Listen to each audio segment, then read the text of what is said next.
കരിങ്കല്ലിൽ നിന്ന് ശില്പമുണ്ടാക്കുന്ന ഒരു ശില്പി ഒരു കരിങ്കല്ല് കാണുമ്പോൾ ആദ്യം ആ കരിങ്കല്ലിൻ്റെ അകത്തുള്ള വിഗ്രഹത്തെയാണ് കാണുന്നത്, കരിങ്കല്ലിനെ അല്ല കാണുക. നമ്മൾ കാണുമ്പോൾ എന്തായിരിക്കും? അത് കേവലം കരിങ്കല്ലായിരിക്കും.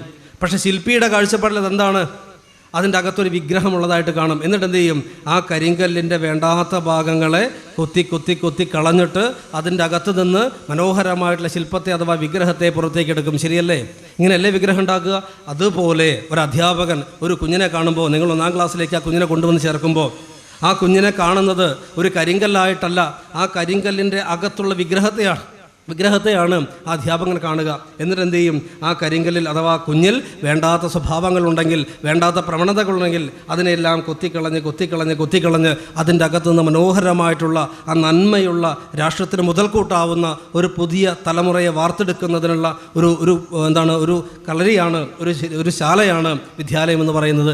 അതിനുള്ള ശില്പിയാണ് അധ്യാപകൻ എന്ന് പറയുന്നത്. ആ അധ്യാപകൻ്റെ മുമ്പിലേക്ക് നമ്മൾ കുഞ്ഞുങ്ങളെ കൊടുക്കുമ്പോൾ, രക്ഷിതാക്കൾ ആ അധ്യാപകൻ്റെ മുമ്പിലേക്ക് കുഞ്ഞിനെ കൊടുക്കുമ്പോൾ എൻ്റെ കുഞ്ഞിനെ നാളത്തെ ഭാവിയുടെ ഒരു വാഗ്ദാനമായിട്ട് മാറ്റാനുള്ള ഒരു ഉടമ്പടിയാണ് അധ്യാപകൻ നൽകുന്നത്. അത് കൊടുത്തുകൊണ്ട് മാത്രമായില്ല, ആ കുഞ്ഞിനെ ആ അധ്യാപകന് കൊടുക്കുമ്പോൾ, ആ വിദ്യാലയത്തിന് കൊടുക്കുമ്പോൾ രക്ഷിതാക്കൾ ഏതെല്ലാം രീതിയിൽ ആ കുഞ്ഞിന് പരിഗണന കൊടുക്കണം, രക്ഷിതാക്കൾ ഏതെല്ലാം രീതിയിൽ ആ കുഞ്ഞിൻ്റെ കൂടെ നിൽക്കണം, രക്ഷിതാക്കൾ ഏതെല്ലാം രീതിയിൽ ആ അധ്യാപകൻ്റെ കൂടെ നിൽക്കണം എന്നുള്ള ബോധ്യം കൂടെ നമുക്കുണ്ടാവേണ്ടതുണ്ട്.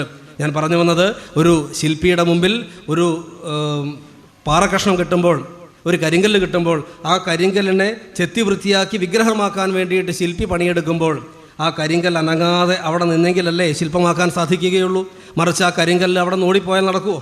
ഇല്ല. അപ്പോൾ എന്ന് പറഞ്ഞതുപോലെ നമ്മുടെ മുമ്പിൽ ഉള്ള നമ്മുടെ കുഞ്ഞുങ്ങളെ ഒരു വിദ്യാലയത്തിൽ അധ്യാപകൻ്റെ കയ്യിൽ ഏൽപ്പിക്കുന്ന സമയത്ത് ആ കുഞ്ഞിനെ ഏറ്റവും പവിത്രമായിട്ടുള്ള, ഏറ്റവും ഭാവിയുള്ള, നല്ല ഭാവിയുള്ള ഒരു പൗരനാക്കി വളർത്തിയെടുക്കാൻ വേണ്ടിയിട്ട് ആ കുഞ്ഞിനെ വിട്ടുകൊടുക്കുന്നിടത്താണ് ആദ്യത്തെ ഒരു രക്ഷിതാവിൻ്റെ ലക്ഷണമെന്ന് പറയുന്നത്.